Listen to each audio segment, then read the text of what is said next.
Olá, gente, boa tarde. É com muito prazer, né, que a gente retoma aqui o nosso ciclo de palestras do nosso primeiro dia do primeiro Simpósio Maranhense de Bioinformática.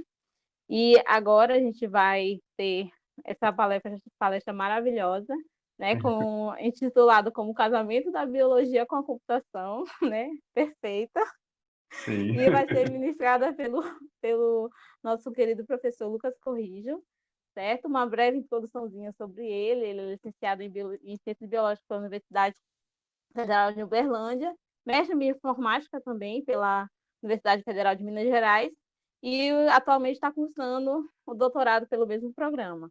Né? As áreas de interesse que foram descritas é bioinformática, biologia estrutural, bioquímica evolutiva e atualmente trabalha como cientista do banco de dados da empresa Ano Digital.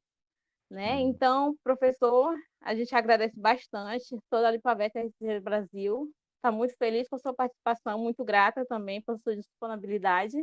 E só um aviso rapidinho, a palavra-chave da agora de tarde é bioinformática.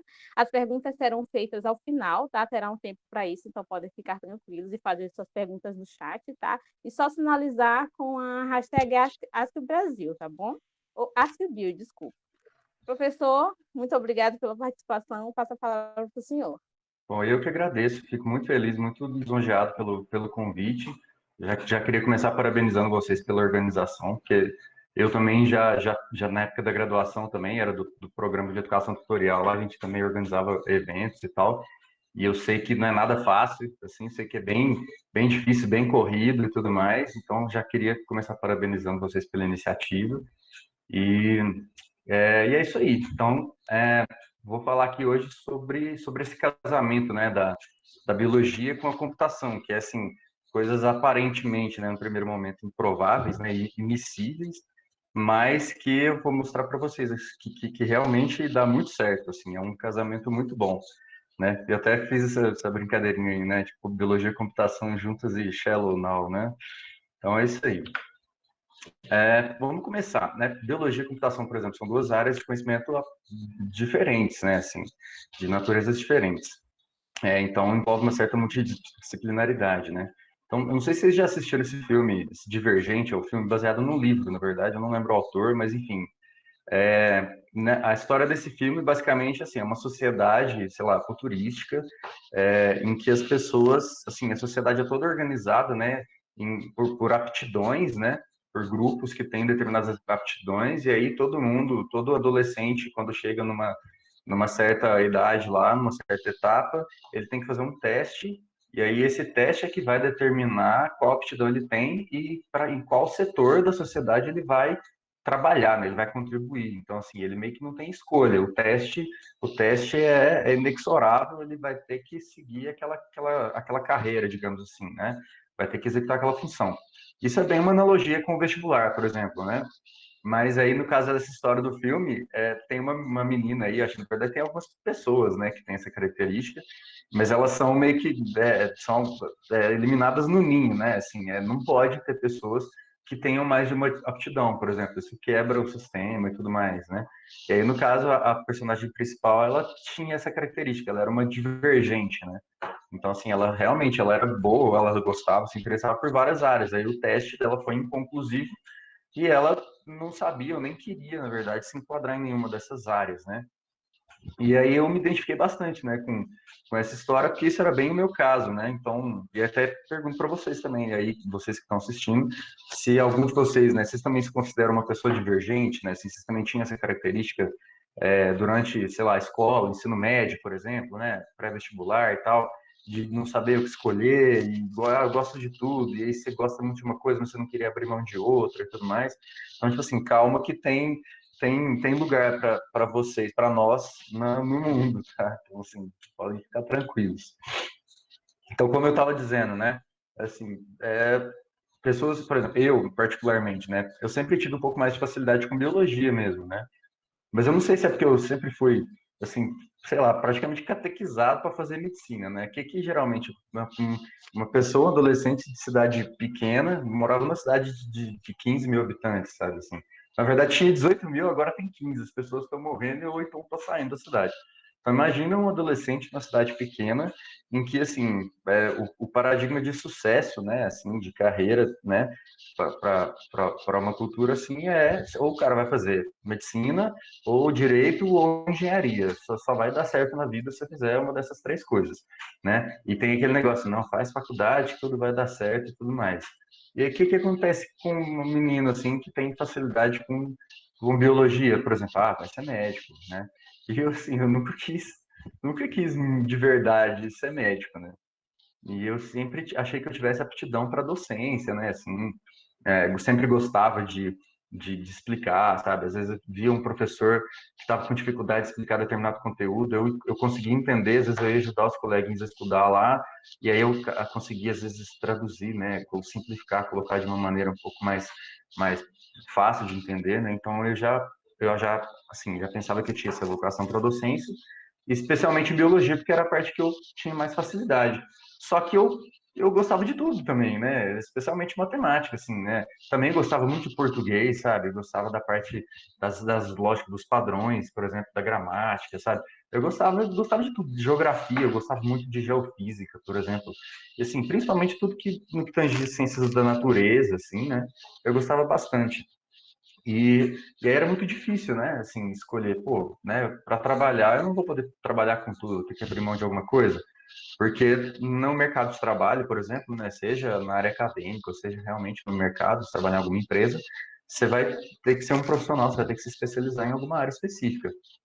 Só que tem um porém também, né? Essa ideia, né, de de se especializar, né, e saber dominar, ter domínio só daquela informação, daquela atividade específica que você vai desempenhar, é um pouco, assim, um pouco meio que uma herança da primeira, segunda revolução industrial, né, que você tinha uma tarefa ali operacional repetitiva, então você tinha que dominar muito aquilo, tinha horário certinho, tinha uma esteira, né, assim, então tinha que ser tudo bem demarcado, né? Só que hoje em dia, né, na área de tecnologia principalmente, isso está meio que caindo, assim, o que está sendo mais valorizado é o que a gente chama de profissional T-shaped, né? Profissional em formato de T. O que significa? Ele tem assim, né, que é esperar, é desejável que ele tenha um conhecimento superficial em várias áreas, ou pelo menos em todas as áreas que compõem aquele objetivo principal, né, daquele grupo ali de trabalho, e que ele seja especializado naquilo que ele vai desempenhar, mas é bom que ele consiga transitar ali, né, entre áreas diferentes, por isso que é chamado de profissional em formato de T, né? Então, que é uma característica multidisciplinar, né? Hoje em dia, por exemplo, se você vai trabalhar, seguir uma carreira acadêmica, vai trabalhar no laboratório de biologia molecular, você vai ter ali os biólogos moleculares, ou um biomédico, né, um geneticista, sei lá, e um bioinformata, né, um biólogo computacional, por exemplo. Eles estão ali coexistindo. Claro que um não precisa necessariamente fazer o trabalho do outro, né? Eles vão fazer o trabalho a quatro mãos, por exemplo, mas é importante. O biólogo computacional ele tem que entender do problema, que é como se fosse um problema de negócio, né? E o outro também, ele tem que entender, ele pode não saber se montar um genoma, mas ele tem que saber pelo menos do que se trata, dos jargões e tal. Então, assim, é bem importante porque quando você vai receber a sua tarefa, você não recebe um desafio num envelope lacrado, anônimo, e que você vai fazer só aquilo que está escrito ali, sabe? Você tem que saber o que é o todo, né? E para quê, qual que é o objetivo final, tem que estar todo mundo alinhado. E para que esteja todo mundo alinhado no mesmo propósito, é importante que as pessoas consigam transitar ali em diferentes áreas. Por isso que é chamado de profissional T-shaped, né? Mas o curioso é que nessa pegada multidisciplinar, né, e de ser um profissional T-shaped, mais especificamente aqui para nossa área, para o nosso assunto, né, de biologia e computação, surge uma criatura estranha aí, né, que eu me identifico bastante, que é o ciborgue, né? Fiz essa analogia com o ciborgue porque o ciborgue, né, vocês não reparam o meu sotaque aqui do interior de São Paulo, não, viu, galera? O ciborgue, ele é tipo, é justamente essa mistura, né? Essa fusão do biológico, né? Do orgânico com o cibernético, né? E, e assim, não só isso também, né? Se eu pegar a própria história do ciborgue, o ciborgue era um cara normal, que ele sofreu um acidente, o pai dele era um pesquisador numa empresa de tecnologia de ponta, em biomecânica, sei lá, biotecnologia, e aí o pai dele clandestinamente foi lá e fez, experimentalmente transformou ele num ciborgue, né? Para ele não morrer, transformou ele num ciborgue, colocou um monte de partes biônicas ali nele, né? Com isso ele sobreviveu, só que ele não só voltou a ser uma pessoa, né? Não só continuou vivo, como ele adquiriu superpoderes, né? Praticamente, assim, né?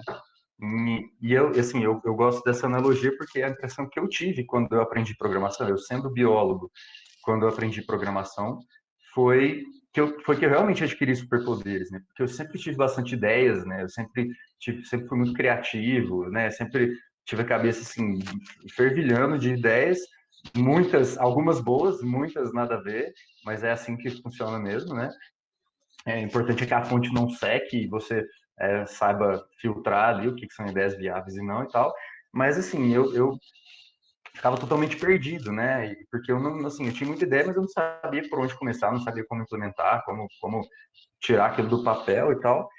E quando eu aprendi programação, eu me emancipei muito nesse sentido, né? Porque eu tinha uma ideia, por exemplo, durante o doutorado, né? Eu terminei a parte computacional da minha tese, e aí depois começou a parte experimental que não era eu que queria fazer, seriam alguns colaboradores. E aí eu fiquei um tempo meio ocioso ali nesse período no doutorado, e aí eu comecei a brincar, né? Tipo, eu tive algumas ideias e comecei a brincar. Quando eu vi, eu tinha feito um simulador de evolução, assim, que criava famílias de proteínas artificiais, né? Famílias de proteínas homólogas artificiais. E é justamente isso, assim, se fosse antes, eu não soubesse programar, ia ficar com aquela ideia, talvez aquilo ia se perder e eu nunca teria conseguido materializar alguma coisa interessante. Além disso também, né, a outra característica do Cyborg é que ele é conectado à internet, né? Então, assim, ele realmente tem acesso a muitas informações. E quando você tem esse perfil mais multidisciplinar, você permeia, você não precisa, claro que você não precisa dominar tudo.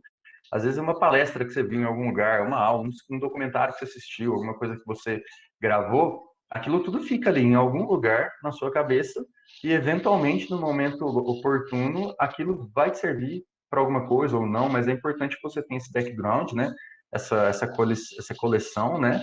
Essa bagagem, porque isso pode vir a servir, né? Quanto mais rico for o seu background, maior a chance de você conseguir, assim, ter criatividade para abordar um determinado problema, independente da área. Então, é meio que uma analogia ao ciborgue acessando ali a web, né? Assim, ele consegue fazer pesquisas, assim, tipo no Google, né? Dentro da própria cabeça, né? Então, é mais ou menos isso. Então, por isso que eu gosto bastante dessa analogia do ciborgue, né? Mas, bom, como eu já fui muito bem apresentado, né? Até agradeço. Eu sou biólogo, né? Sou licenciado em ciências biológicas e hoje eu trabalho como cientista de dados, né? Uma empresa de serviços financeiros, né? E assim, nossa, nada a ver. Na verdade, hoje eu nem trabalho com biologia, sabe? Assim, trabalho com fraude, com compliance, com cadastro de clientes e tudo mais, com banking, né? Com, sei lá, tentar oferecer insumos para serviços financeiros. Mas como que um biólogo, né, conseguiu chegar, né, chegou a se tornar um cientista de dados, assim, tipo, nada a ver. E realmente foi um percurso meio tortuoso, né, que eu até gostaria de compartilhar com vocês. Bom, começando aqui, eu né, ingressei lá em 2009 no curso de Ciências Biológicas lá da Universidade Federal de Uberlândia, né? E então logo eu entrei, estava muito sedento por, sei lá, por iniciação científica, né, por fazer alguma coisa. Já entrei, já virei monitor de citologia, histologia, né, e tal. De repente eu consegui uma bolsa, né, e aí de repente só que como eu gostava de tudo, tudo me encantava, tudo me maravilhava, né, eu tinha muita dificuldade de ter foco, né? Assim, justamente porque eu ficava flertando com outras áreas, né? Então, por exemplo, eu tinha bolsa de iniciação científica no laboratório lá de histologia e que trabalhava com parasitologia e tal, mas eu flertava com a nanobiotecnologia, né? Com biologia molecular, aí eu troquei, aí não deu por causa de disponibilidade de horário e tal, aí eu fiquei meio perdido essa época ali e tal. Até que eu entrei no programa de educação tutorial, né, no PET, que é um programa de bolsas do MEC, né, do Ministério da Educação, da CAPES, para bolsistas e para alunos de graduação, para fazer atividades de ensino, pesquisa e extensão. E aí o PET foi bastante importante para mim, sim, cresci bastante lá, porque a gente praticamente, assim, a gente contribuía, né, com a maioria dos créditos, né, que as pessoas integralizavam na graduação. Assim, a gente oferecia ciclos de palestra, mini cursos, né, a gente fazia várias coisas, várias atividades, seja de ensino, né, para dentro para o público da própria universidade, quanto de pesquisa, assim, né, cada um tinha o seu projetinho ali, e quanto de extensão também, a gente também fazia divulgação científica, fazia atividade nos museus, enfim, a gente fazia bastante coisa assim, fazia coisa de gincana, fazia coisa em escola, né, atividades em escola e tal. Isso foi bastante interessante. Depois que eu saí do PET, e foi inclusive no PET, né, numa dessas, num desses ciclos de palestra, que eu que eu conheci a área da astrobiologia, eu fiquei fascinado, assim. Na verdade, foi uma área que, assim, acho que foi o que eu mais gostei na vida até hoje, assim, o workshop de astrobiologia que eu fui, foi o que eu mais me interessei mesmo, assim, quis participar das palestras, né, não queria matar a palestra para sair para passear, enfim, é, só que é muito difícil, assim, eu não consegui seguir, né, andei dando uns tropeços, arrumei uma orientadora que era meio louca de pedra lá, tinha umas ideias nada a ver e tal. E aí, por fim, assim, eu tô querendo perseguir esse negócio de astrobiologia, né? O professor que hoje em dia ele é, inclusive, o tutor atual lá do PET Biologia, Douglas Riff, ele, conversando com ele, ele falou, cara, mas tem aplicação de paleontologia, por exemplo, para astrobiologia, né? E astrobiologia, para quem nunca ouviu falar, é simplesmente o estudo da origem, né, e evolução da vida, tanto na Terra quanto possivelmente fora da Terra, né? Então, estudar paradigmas de vida, estudar condições ótimas para surgimento de vida, enfim, estudar exoplanetas e se eles podem ter ou não, né, se eles podem ou não abrigar vida e tal. Enfim, e aí na época o Douglas me ludibriou aí falando que não, tem aplicação de paleontologia nessa área, né? Tipo, você pode tentar estudar ictinologia de microfósseis, né? Você pode tentar estudar, por exemplo, os vestígios de micro-organismos, tipo, né, microscópicos, assim, bem antigos, né? Igual aqueles estromatólitos e tudo mais. E aí eu fui, assim, né? Foi muito legal. A paleontologia era uma ciência que eu tinha muito preconceito, e depois eu passei a ter um respeito absurdo pela paleontologia. Eu acho que é uma das ciências mais embasadas da biologia, mais, inclusive, interdisciplinares e tal, com muito conhecimento de química, de geologia, e, enfim, de tudo mais. Mas eu tinha uma pegada mais de biologia molecular, né? Então, por mais que eu gostasse de evolução e tudo mais, não era bem na paleontologia que eu queria ficar. E aí, o que aconteceu, né? Durante aquele períodozinho nebuloso de astrobiologia, em que eu né, tive aquela orientação, na verdade foi mais uma desorientação do que uma orientação, isso acabou me rendendo um fruto, foi um projetinho, né? Que eu escrevi um projeto de iniciação à pesquisa, que eu usei, né, até na própria graduação. E aí eu apresentei esse projeto para um professor da física, lá da UFO, que trabalhava com pontos quânticos, com fluorescência e tal, e envolvia fluorescência, esse projeto. E aí eu comecei também, consegui uma bolsa de iniciação científica lá do PIBIC, e fiquei um tempo, né, meio que assim, né, estudando essas coisas assim, mas tão logo eu entrei nesse laboratório, eu, eu me matriculei em duas disciplinas eletivas mesmo do curso de biotecnologia, que as duas eram análise biomolecular e modelagem molecular. E as duas juntas, uma era, sei lá, do começo do curso, a outra era do final, né? Enfim, mas as duas juntas eram o que a gente poderia chamar hoje de bioinformática, né? E aquilo, quando eu vi aquilo, eu falei assim, meu Deus, né? Falei, nossa, é isso, sabe? Tipo, independente se eu ainda vou aplicar isso para astrobiologia ou não, tá? Não interessa a astrobiologia mais. Nossa, eu quero trabalhar com isso. E aí eu fui até o final da minha graduação com isso. Na verdade, meu curso era licenciatura e bacharelado. Então eu me formei na licenciatura, ainda continuei matriculado no bacharelado e passei no mestrado na UFMG, em bioinformática. E eu fiquei, inclusive, um semestre nas duas instituições, né? Nem sei se pode isso, viu? Mas eu fiquei matriculado em duas instituições federais ao mesmo tempo por 6 meses, que eu estava no bacharelado na UFO ainda e no mestrado na UFMG. Só que, pô, como eu estava assim, geralmente o pessoal tem preconceito com licenciado, né, para entrar no mestrado, e aí por isso que era interessante fazer o bacharelado. Mas, assim, licenciado já é biólogo, né, e tal, já tinha um diploma, já tinha entrado no mestrado, para mim não fazia sentido, eu abandonei o bacharelado. E aí eu fiz o mestrado, né, em bioinformática, trabalhando com proteômica, né, trabalhando com estudo computacional de proteínas, e também já emendei na sequência o doutorado, inclusive, inclusive eu defendo meu doutorado quarta-feira, essa quarta-feira agora, dia 31, às 2 horas da tarde, então estou prestes a me tornar um doutor também de informática. E só que o que aconteceu durante o doutorado, né? Como a gente depois entrou trocou o governo, né? Enfim, não vou entrar nessas questões, mas assim a gente teve muitos cortes na educação, na pesquisa, e aí não tinha mais tantos concursos, e aí eu comecei, né? Assim, eu acho que o meu currículo acadêmico também não estava, né? Eu não tive uma carreira muito prolífica durante a minha pós-graduação. Mas aí eu comecei a ficar um pouco de medo, né, de não conseguir alguma coisa e tal. E aí eu comecei a estudar ciência de dados, né? Comecei a fazer cursos, comecei a pesquisar e me interar sobre o assunto.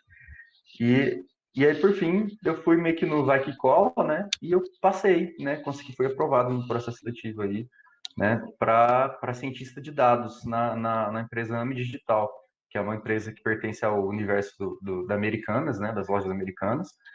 E começou como uma instituição de pagamento, aquele aplicativozinho de pagamento, e agora a gente já está caminhando para se tornar uma instituição financeira, uma instituição de pagamento mesmo, né? Uma instituição financeira, enfim, empresa de serviços financeiros.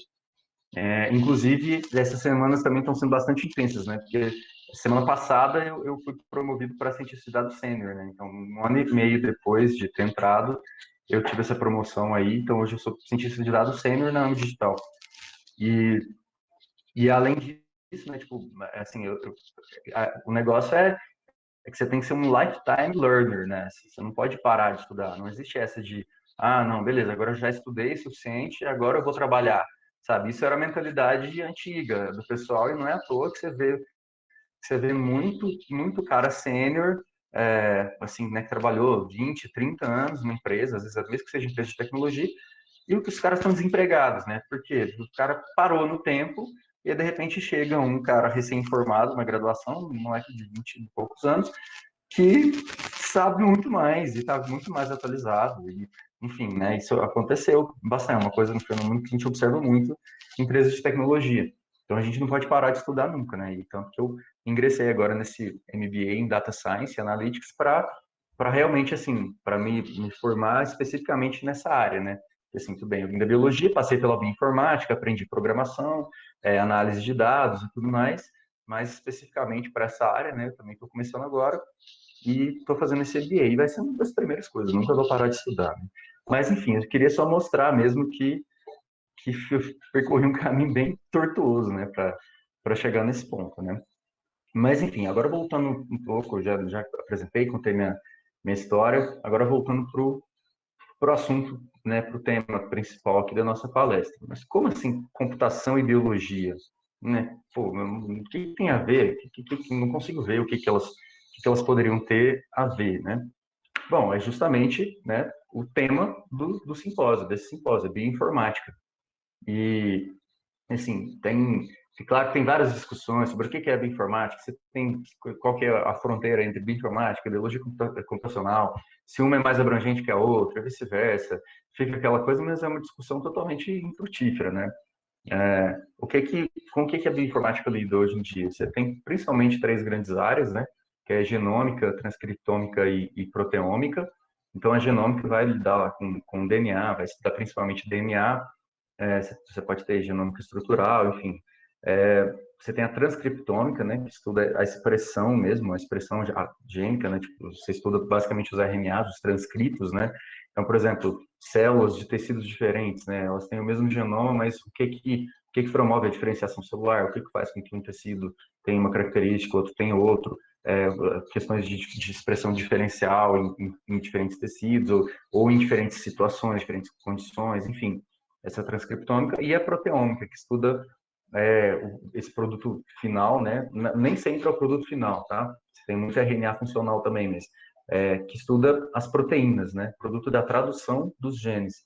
E aí você tem, dentro da proteômica também, você pode ter a modelagem molecular, né? A biofísica molecular ou física biomolecular, né? Você faz simulações computacionais, enfim. Não é só sequência, né? Não é só análise de sequência, também não é só análise molecular. Basicamente, assim, eu diria que a bioinformática engloba tudo. Alguém pode concordar ou discordar, mas eu acho que essa discussão não leva a lugar nenhum. Enfim, basicamente é isso. E aí, né, eu coloquei nesse QR Code aí um artigozinho do Archive que fala, né, basicamente sobre todas essas atuações da bioinformática. Então, se vocês quiserem, podem dar uma conferida depois com mais, né, se aprofundar um pouco mais nesse assunto. Mas, assim, e a definição de bioinformática, né? Qual seria a definição de bioinformática? Ou então, assim, uma das primeiras, ou a primeira, né, menção ao termo, né, bioinformática, que você tem registro, né, que você tem conhecimento, foi aí desses dois distintos senhores aí, ó, Ben Hasper e Paul Higwag, como é que é? Hogwag, desculpa.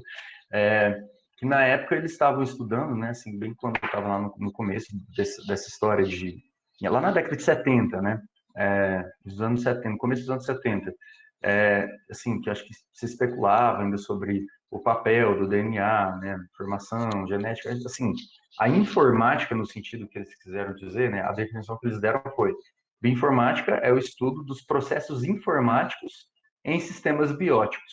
Só que processos informáticos não é informática de computação, do curso de digitação lá, de datilografia, ou de Excel, que muitas pessoas da minha época faziam, né? Assim, não era essa informática. Era informática no sentido de informação mesmo, né? Processos informáticos seriam processos de replicação, da informação, da transcrição, da tradução, da transdução da informação em sistemas biológicos. Isso de uma maneira geral, era para ser uma ciência ampla, tal como é a bioquímica, a biofísica, né? Seria a ciência que lidaria com questões de informação nos sistemas biológicos, né, nos sistemas bióticos. E aí, por exemplo, a genômica, né, seria apenas um objeto de estudo da bioinformática, né? Mas nessa época, né, tipo, com o boom, com o surgimento, com o advento das tecnologias de sequenciamento de DNA, acabou que o foco se virou totalmente para isso, né? Muito embora já tinha estudos de matemática aplicada, a ecologia, modelagem, simulações de sistemas ecológicos, modelos de predador-presa, enfim, isso já tinha aplicações computacionais, né, matemáticas, a outras áreas da biologia, mas acabou que essa área da genômica meio que monopolizou a bioinformática, né? E, como eu disse, com o desenvolvimento, né, o advento e a sofisticação das plataformas de sequenciamento de DNA, por exemplo, a gente entrou assim, a gente começou um fenômeno que não sei se vocês já ouviram falar, né, o fenômeno do Big Data, né, assim. Então, vamos lá, calma, vamos voltar. O que é esse Big Data? Não sei se vocês já ouviram falar, né? Esse fenômeno do Big Data, ele consiste, assim, no enorme, na verdade, né, volume de dados que a gente tem hoje. Então, na verdade, o Big Data é composto por três vezes, basicamente, né? Que é volume, variedade e velocidade de dados, né? Então, volume de dados, né, a variedade, que são dados de naturezas diferentes, né? Seja uma foto, seja um tweet, seja, enfim, qualquer coisa, seja sensores que você tem naquele reloginho lá, smartwatch e tal, enfim, tudo que a gente faz hoje em dia, né, que esteja conectado, a gente gera um dado que vai ser armazenado em algum servidor na nuvem. Isso é produzido em um volume muito grande, em uma variedade muito grande e também uma velocidade muito grande, né? A gente também tem dados produzidos em tempo real, né? Streaming, por exemplo, igual você vê Netflix, igual o próprio vídeo do YouTube que carrega, né, e tal. Essa própria transmissão que a gente está fazendo aqui agora. E esse fenômeno do Big Data, assim, por exemplo, a gente tem muita inteligência artificial consumindo, né, se aproveitando desse fenômeno. Mas, assim, inteligência artificial, por exemplo, é igual deep learning, redes neurais, por exemplo, não é uma coisa nova, não é uma coisa recente.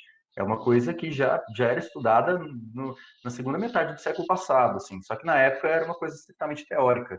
As pessoas pensavam assim, não, quando a gente tiver um computador para poder processar isso, a gente espera, né, que poder fazer isso aqui, ó. E aí desenvolver as redes neurais na mão mesmo, praticamente, né? E só que a gente não tinha poder computacional, a gente tinha capacidade computacional suficiente para processar, né, e armazenar os dados, o volume de dados necessários. A gente não tinha o volume de dados necessários para treinar algoritmos de aprendizado de máquina, né, e nem para processar essas redes, esses algoritmos de inteligência artificial. E isso não é antigo, a gente só não tinha, tinha uma limitação tecnológica. E a partir de 2012, né, só um parênteses também, né, a gente tinha assim, veio tendo, né, uma evolução constante dos softwares, né, a miniaturização dos microchips, desculpa, software não, os hardwares, né, o hardware foi ficando cada vez menor, cada vez mais compacto, os chips foram ficando cada vez mais menorzinhos, assim, né, e até que a gente chega a gente esbarra em alguns limites, né? Tanto o limite de custo, muito embora, por exemplo, placas de vídeo, né, foram barateadas por conta da demanda por jogos, por videogame, por exemplo. Então, a gente usufruiu bastante disso, né, desse barateamento, por exemplo, de placas de vídeo por conta da aplicação em videogames e tudo mais. Mas mesmo assim, tem um limite também, né? Um limite inferior ali de tamanho, de miniaturização. Por exemplo, não sei se vocês já ouviram falar, né? Por que um microchip não pode ser menor do que o que a gente tem hoje, por exemplo? Porque o microchip, um transistor, né, por exemplo, basicamente ele é como se fosse um interruptorzinho, né? Então, se ele estiver aberto, não passa corrente, né? É isso. Se ele estiver fechado, passa corrente. Só que o que acontece?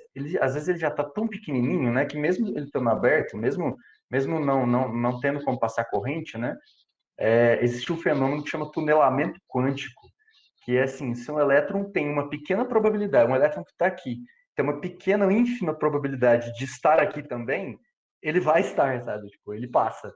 Então, acaba dando, tipo, erro, acaba bugando ali o sistema, porque você acaba passando corrente onde não deveria os transistores, porque eles estão muito pequenos, eles estão tão pequenos que um elétron consegue tunelar. Então, assim, te esbarra nesse limite. E além disso também, mesmo assim, né, também não era suficiente. Então, em 2012, por exemplo, a gente começou a desenvolver mais as tecnologias de computação distribuída, né, de armazenamento distribuído e computação distribuída, que são os clusters, né, os clusters de computadores. Então, por exemplo, hoje em dia é bobagem, você não precisa ter você comprar um notebook Ultra Blaster, gamer, sei lá, das contas, assim, claro, jogar, claro que você vai precisar, mas digo assim, você não precisa que a sua máquina seja parruda, né? Você pode usar uma máquina virtual de um servidor em nuvem, assim, né? Você pode comprar um serviço, né? Computação e armazenamento como um serviço da Amazon, por exemplo, né? Então, a Amazon, vocês já ouviram a história, né? A Amazon, ela precisava de um supercomputador, de um supercluster, que o cluster são vários computadores baratos, né? Conectados um no outro e trabalhando juntos. Baratos porque se um queimar não tem problema, você tem o backup, você tem, né, enfim, e aí você consegue armazenar e processar volumes muito maiores de dados, né, com essa computação distribuída. A Amazon, por exemplo, por causa da Black Friday, ela precisava de um supercomputador para processar os pedidos e tudo mais. Mas, beleza, quando passava a Black Friday, aquele supercomputador lá dela, aquele supercomputador ficava completamente ocioso, aquele tinha um custo de manutenção, enfim, né, era um elefante na sala, né, um supercomputador daquele numa empresa. E aí até que alguém teve a brilhante ideia e falou, então, ao invés de ficar tendo prejuízo de manutenção com esse computador aqui, vamos vender armazenamento e processamento como serviço, né? Então, aí eles criaram a máquina virtual, né? Foi criada assim a máquina virtual, e é como se você comprasse, né, alugasse um pedacinho daquele supercomputador. Né? Assim, você aluga um pedacinho do HD dele, um pedacinho da memória RAM, do processador dele, e para você, isso tem que ter uma conexão com a internet, né? Que essa aqui é a nuvem, você se conecta o seu computador com esse supercomputador deles de lá, com esse servidor deles de lá, e para você, na sua tela aqui, isso aparece como se fosse um computador local aqui, né? Então, assim, esse é o fenômeno do Big Data, né, e tal, desses grandes volumes de dados e tudo mais que a gente usa hoje, da computação em nuvem e tudo mais. Só que, assim, tá, isso foi a partir de 2012, mas a biologia, eu ousaria dizer que alguém pode discordar comigo ou não, mas, enfim, a minha opinião, eu ousaria dizer E a biologia já esteve, né? Ela já estava na vanguarda do Big Data lá sei lá, também lá na década de 60, 70, assim, aliás, a partir da década de 80, se eu não me engano, né?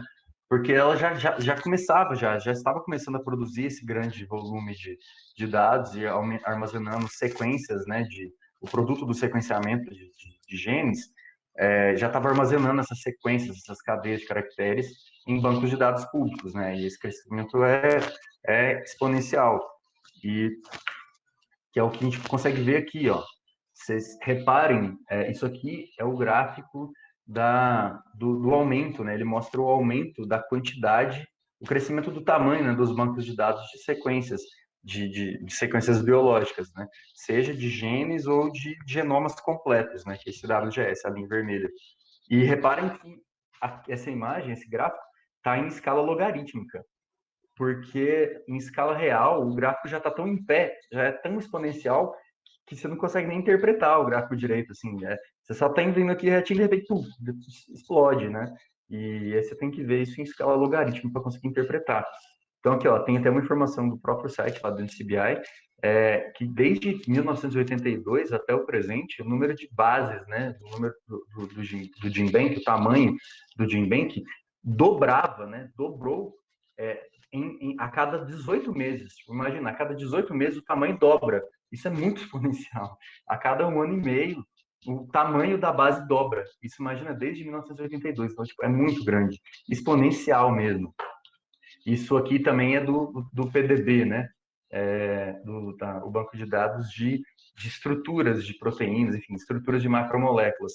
Assim, ele não está aqui, está em escala real mesmo, né? Não está em escala logarítmica, mas também dá para ver que é exponencial. Assim, ele não acompanha tanto, ele não é tão proeminente, né, assim, quanto o aumento de bancos de dados de sequências, porque as técnicas são um pouco mais complicadas, mais demoradas, enfim. Então, é natural que o aumento, a deposição nesses bancos de dados seja mais lenta. Mas, mesmo assim, a gente vê que também é exponencial. Então, assim, a biologia meio que já estava experimentando, né, esse fenômeno do Big Data. E, ok, tudo bem, a gente tem essa quantidade massiva de dados, né? As sequências são dados, não é informação necessariamente. E o que a gente vai fazer com esse dado, né? E aí tem até essa charzinha aí que fala, né? A fase 2, tá? Agora a gente já sequenciou. Qual que é a fase 2? É interpretar. Aí tá ali, né? O cientista segurando a caixinha do quebra-cabeça de 3 milhões de peças, que é o tipo genoma, né? E aí o outro falou assim, nossa, eu acho que eu achei aqui uma peça de canto, né? Tipo, tá, e agora, né? O que a gente vai fazer com esses dados, né? Bom, o que a gente vai fazer? A gente chama o bioinformata, né? E tem essa gelezinha aí que fala, né? Por exemplo, do biólogo experimental, né? Tem que usar jaleco, não pode comer, nem beber, nem respirar direito no laboratório, não pode usar sapato aberto, não pode usar short, sei lá, mini saia, não sei. E tem que estar sempre coberto, né? E o biólogo computacional ali, ou formata, ele tá tranquilão ali, sossegado, pode ir de bermudão, de chinelão no laboratório mesmo.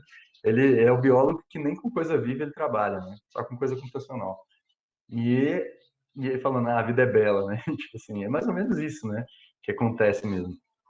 Chama o bioinformata. Então, o desafio do bioinformata vai ser, assim, é o cara que ele tem que entender tanto de biologia, que é como se fosse um entendimento de negócio, né? Assim, por exemplo, seria o business, seria o negócio de uma empresa lá, mas nesse caso de um laboratório de biologia molecular, o problema de negócio dele que ele tem que ter entendimento é a biologia. E a técnica, né? A parte técnica que ele vai aplicar, que ele tem que ter o domínio, é a parte computacional. Então, o bioinformata é esse profissional que tem esse perfil interdisciplinar aí. E o principal desafio dele é transformar os dados em informação. Porque os bancos de dados, eles são dados, né? Assim, as sequências que são depositadas lá são dados, sei lá, não sei, eu diria que são semi-estruturados, né? Porque você tem as entradas, assim, você pega um arquivo FASTA, por exemplo, você tem os cabeçalhos e as sequências não alinhadas. Então, o que você tem que fazer? Você tem que pegar todas essas sequências e alinhar de modo que as posições que sejam evolutivamente correspondentes, né, que elas fiquem nas mesmas colunas.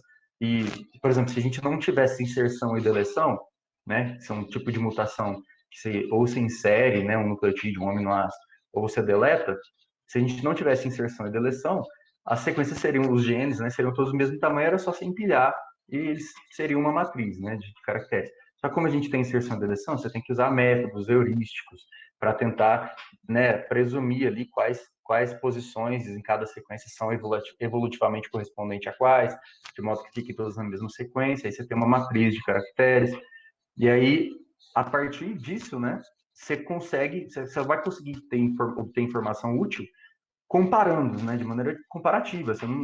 Uma sequência sozinha ela não te oferece muita informação. Então, quando você alinha, por exemplo, e compara sequências de diferentes organismos, por exemplo, você consegue ver o que é comum e o que é diferente entre organismos, ou entre espécies, ou entre indivíduos, por exemplo. É, e aí você consegue ver, por exemplo, o que é conservado, o que é importante, o que é uma coisa que não pode ser substituída porque pode causar algum problema, e o que é variável, ou seja, às vezes alguma região que não tem alguma pressão seletiva, alguma pressão evolutiva atuando ali naquela região. Então, assim, você só consegue extrair informação útil, interpretar essas sequências, quando você compara elas, né? Coloca uma do lado da outra, ou na prática você coloca uma em cima da outra, e faz essa comparação de um ponto de vista evolutivo. E aí, já, né, aproveitando nesse sentido, quem disse que palavrão é uma coisa ruim, né? Pô, palavrão é feio.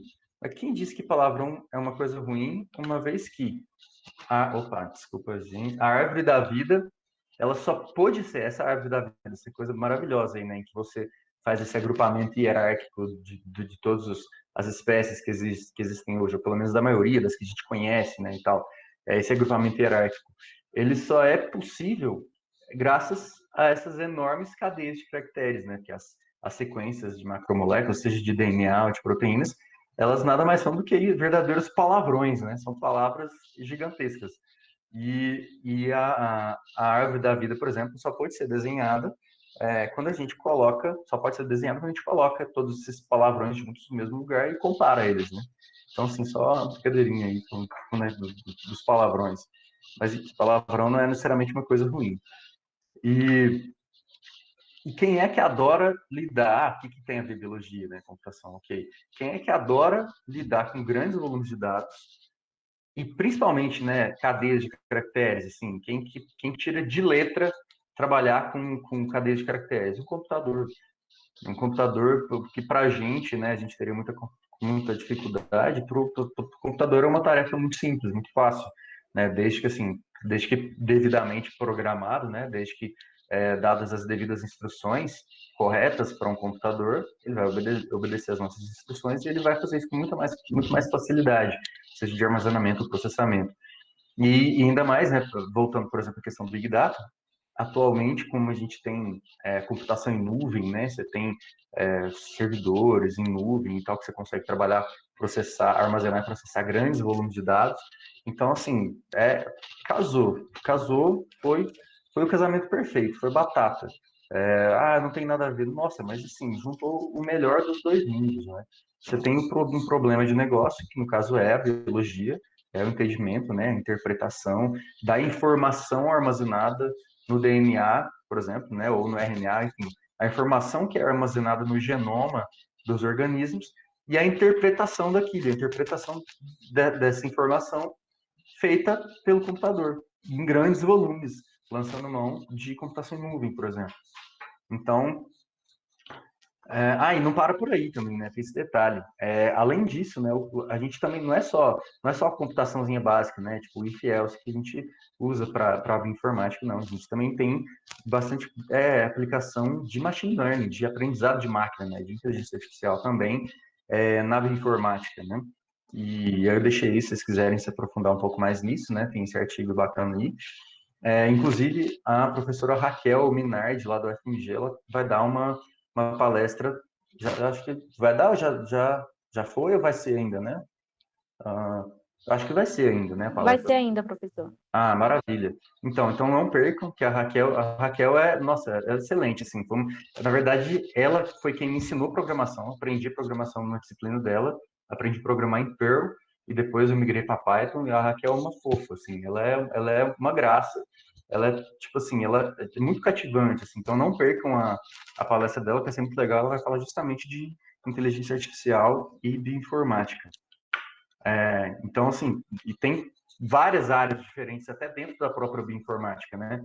E aqui você já começa a sair um pouco também só desse centro aí de sequências, de bancos de dados, tudo mais. Tem várias áreas dentro da própria bioinformática que também são passíveis de aplicação de machine learning, por exemplo, né? Então, queria só mostrar, não vou entrar muito em detalhes nisso, mas queria só mostrar para vocês que tem o que a gente tem de mais sofisticado hoje, de mais interessante assim, em computação, né, que é inteligência artificial, aprendizado de máquinas, também tem aplicação na bioinformática. Então, assim, não são universos diferentes, são coisas que totalmente se conversam, se comunicam e tiram total proveito uma da outra, né? Então, é isso que eu acho magnífico na multidisciplinaridade.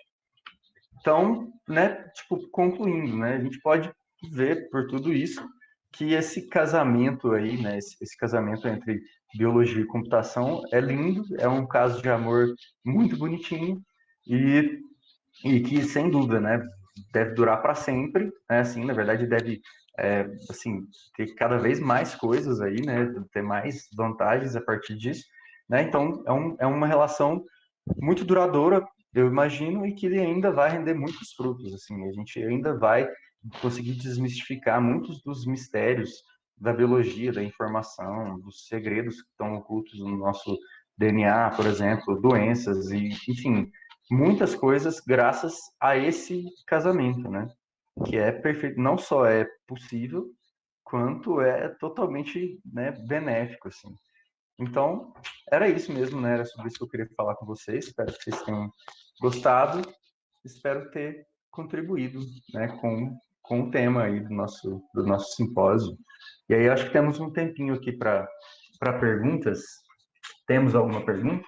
Sim, senhor, com certeza. Depois dessa palestra maravilhosa, super Opa, dinâmica.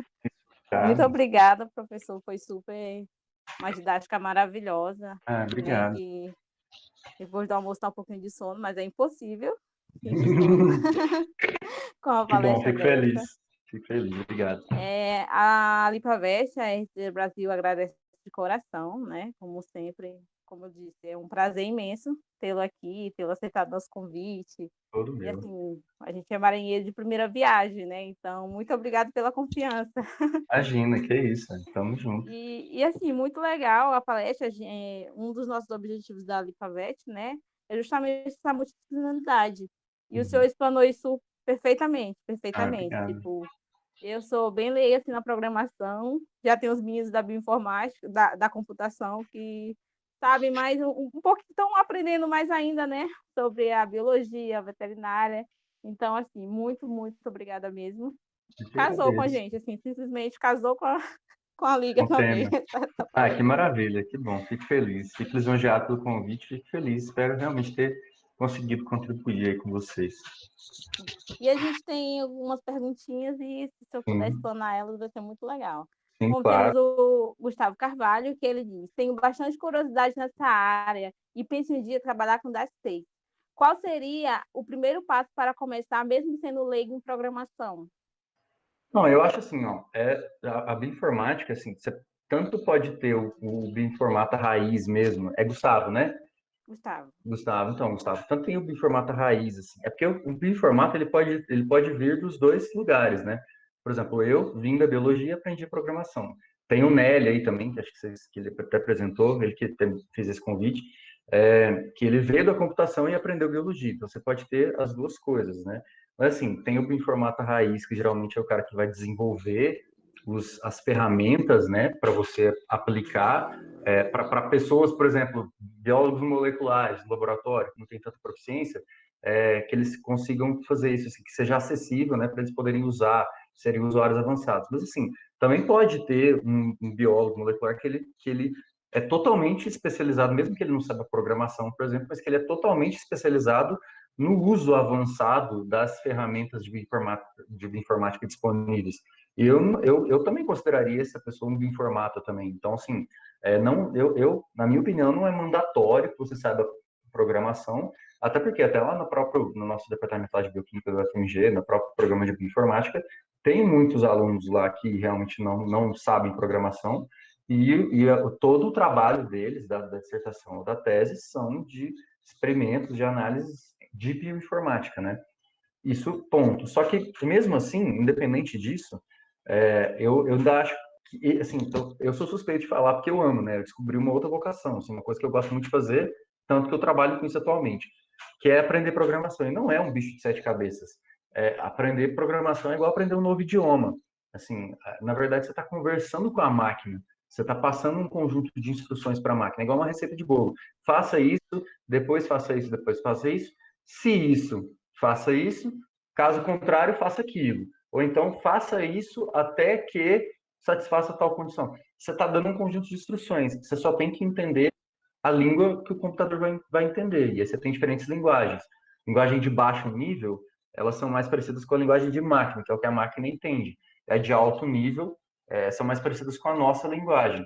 Python, por exemplo, é uma linguagem de programação que é a que eu escolhi, é uma linguagem de programação de alto nível, assim, ela é muito parecida com a nossa linguagem natural, né?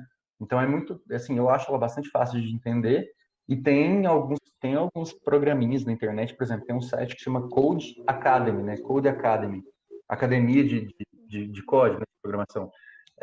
E que é totalmente prático, assim, tem uns tutoriais que você vai passando de fase, é igual um joguinho, né? Ele te ensina a atribuir valor a variável, depois fazer operação com string, fazer cálculo, enfim, aí de repente, a hora que você vê, você está fazendo umas coisas mais elaboradas e tal. E aí, quando você vê, a curva de aprendizado é muito grande, assim, é muito exponencial, sabe? Eu já vi umas entrevistas com um vídeo que era um monte de entrevistas com várias pessoas que trabalhavam na Google, no Facebook, enfim, em várias empresas de tecnologia, e perguntavam qual foi o primeiro programa que eles tinham feito, né?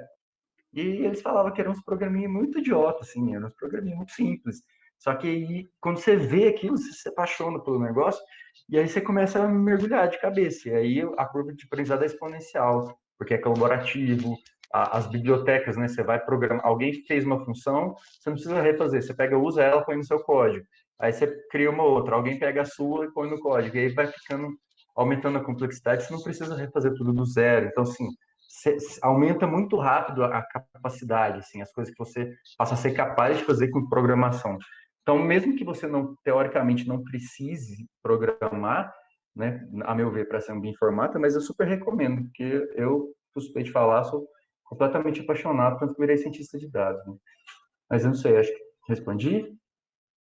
Ficou bem esclarecedor. É essa parte que eu gosto da minha informática, essa agregação de conhecimento, né? Tu não precisa pegar do zero. Alguém já fez alguma coisa e deixou em algum lugar, você pega e vai agregando, quando vê, você está quase pronto. Exatamente, exatamente. Temos aqui mais uma do Vinícius Rodrigues Soares, né? Ele pergunta: qual seria a melhor maneira de iniciar os estudos em análise de dados e se o senhor conhece algum curso ou mapa de início? Ah, tá, em ciência de dados, em análise de dados mesmo, Em né? análise de dados mesmo. Bom, tem, por exemplo, você tem o R não chega a ser uma linguagem de programação, né? É um software de análise estatística, mas você acaba usando ele como uma linguagem. Mas, por exemplo, você tem R e Python, atualmente, são as duas linguagens mais usadas em análise de dados. Então, assim, só de você já entrar nos sites lá do R e do Python, por exemplo, e olhar a documentação, ver o que que faz, sabe? Claro que às vezes é um pouquinho avançado, mas ele não se assuste, assim, só para você ver como é que é, conforme você for aprendendo tá, um pouquinho de programação, né? Mas, por exemplo, dentro do próprio Python, você tem algumas bibliotecas de visualização de dados, né? Você tem Matplotlib, Pyplot, né? Dentro do Matplotlib, você tem Seaborn, você tem, assim, ferramentas de visualização e tem ferramentas estatísticas também, né? Bibliotecas estatísticas. Então, assim, para você ir se familiarizando com essas análises estatísticas e visualização de dados, né? E eu, particularmente, eu estava na informática, eu já sabia programação, então eu já programava em Python. E aí, quando eu comecei, né, a enveredar para a área de data análise, né, o data science, eu procurei uma plataforma que chama Data Science Academy, que é um curso assim, eles têm alguns cursos gratuitos, que são meio que para te atrair para os cursos pagos, né? Só que os cursos gratuitos, para vocês terem noção, eu fiz um curso gratuito do Data Science Academy, de 60 horas, e só esse curso foi suficiente para eu passar no teste me destacar no teste da empresa que eu prestei, né, que eu me candidatei. Então, assim, concurso gratuito, não gastei nada, eu já sabia Python, que eu aprendi ao longo do mestrado e do doutorado, já tinha uma certa proficiência, e aí eu só precisei aprender o Python aplicado à análise de dados. Na verdade, assim, aprender o uso correto, né, de algumas bibliotecas e tudo mais. E aí, depois disso, também você começa a aprender sozinho. Você tem Stack Overflow, você tem, assim, você tem Google, né? Eu sem Google não sou nada. Assim, eu quase não sei sintaxe de linguagem de core. Às vezes eu penso, não, como é que imprime na tela? Não, brincadeira. Como é que faz tal coisa? Não, é assim, tá, tem que olhar lá. Não é vergonha nenhuma isso, né? Então, assim, eu recomendaria que você fizesse os cursos gratuitos, por exemplo, da DSA. Aí tem, por exemplo, tem um curso de Python para análise de dados, um curso de introdução à ciência de dados, introdução a Big Data, se não me engano, tem um de introdução à inteligência artificial. Faça os cursos gratuitos. Se você quiser, tiver condições de pagar, também recomendo, mas só os cursos gratuitos já te deixam assim, a par de todo o palavreado. E aprenda programação também. Nesse caso, se você quiser fazer análise de dados, aí você tem que saber programação mesmo. Já não tem tanto programinha, né, user-friendly para isso. Assim, eu recomendo que você aprenda de fato. Aprenda, por exemplo, Python, igual eu dei a ideia lá para o Gustavo, né, do Code Academy, por exemplo.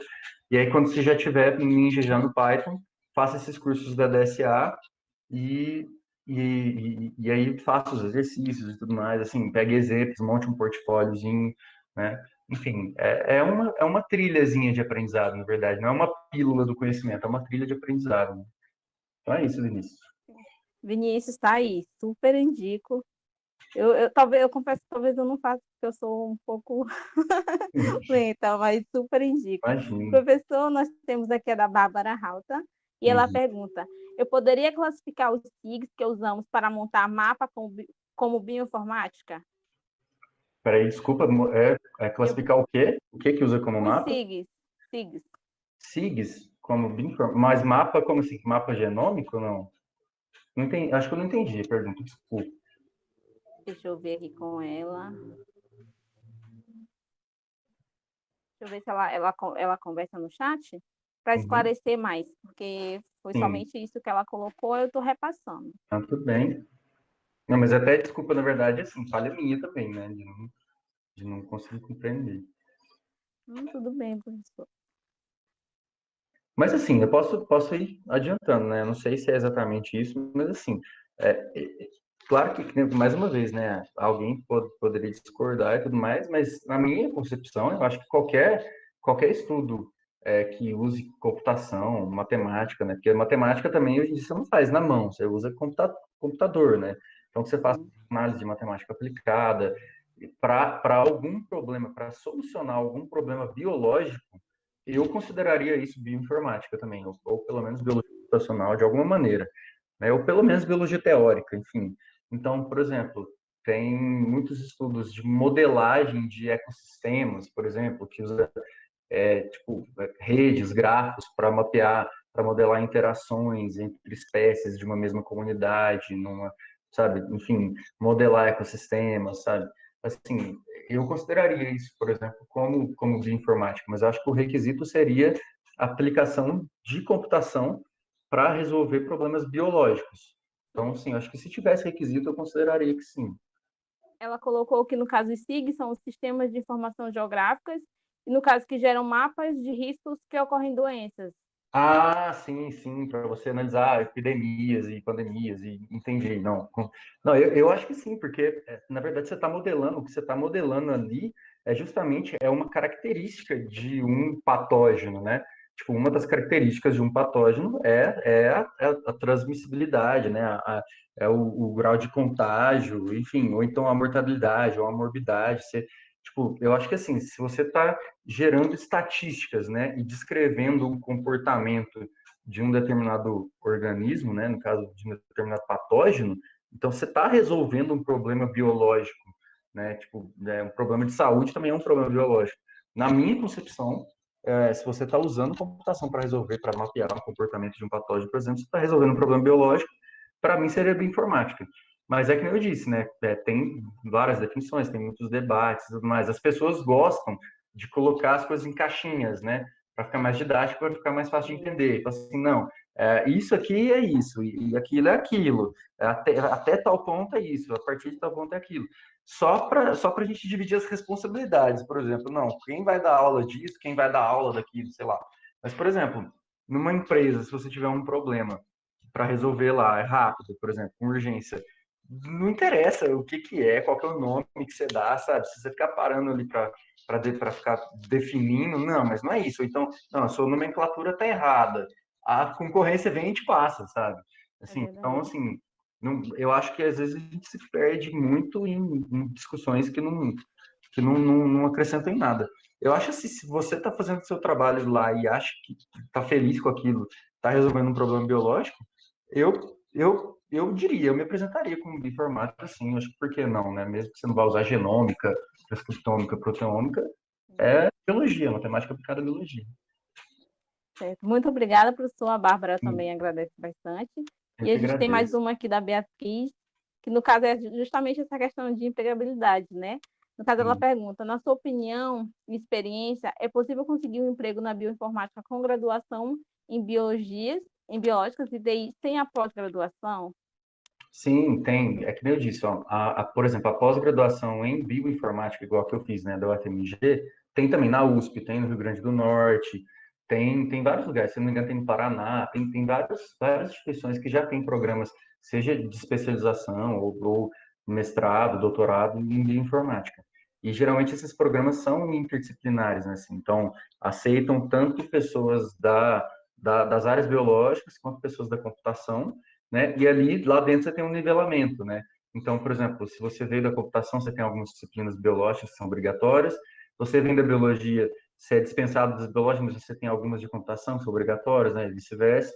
E aí você tem meio que um nivelamento, né? E aí, no final, ambos saem com o título de bioinformata, né? Um título de mestre em bioinformática, doutor em bioinformática. E aí, depois disso, a sua empregabilidade, eu imagino que vai depender mais das suas habilidades, né? Das habilidades que você adquiriu ao longo do tempo.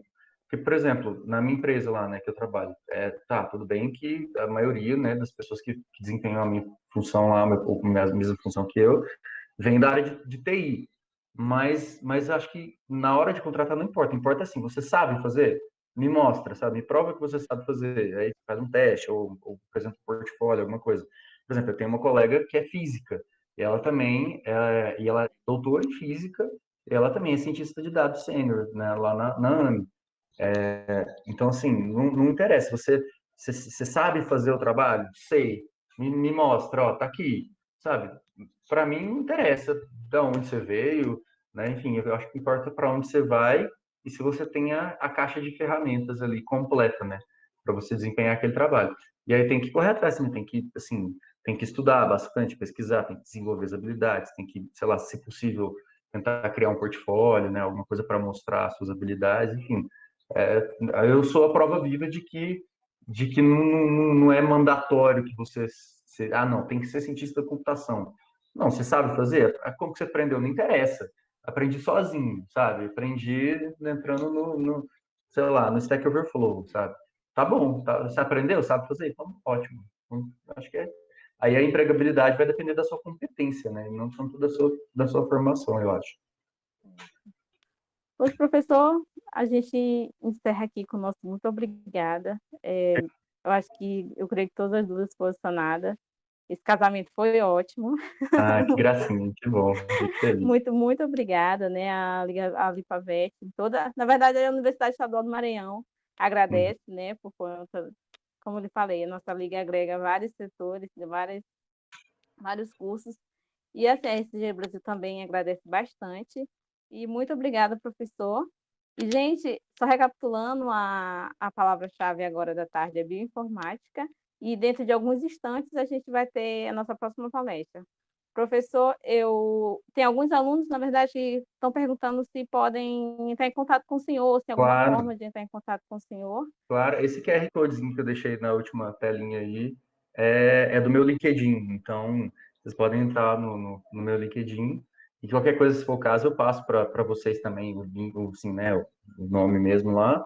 E aí vocês intermediam aí, né, a comunicação com o pessoal. Podem entrar em contato comigo à vontade, sou bastante acessível. E só uma coisa que eu esqueci, tá? Vou dar o crédito, quem fez esse desenho maravilhoso aí em aquarela foi minha noiva, Nayara Cristina, tá? Só para não passar batido, dar os créditos para ela, que ela me ajudou bastante também em tudo isso. Sim, senhor. Muito obrigada, professor. Como eu falei, a gente está muito agradecido mesmo e foi muito enriquecedora. Ah, Tenha eu uma que boa agradeço, tarde, fico professor. lisonjeado pelo convite, espero ter contribuído. Então, boa tarde, muito obrigado. Boa tarde. Tchau, tchau. Tchau.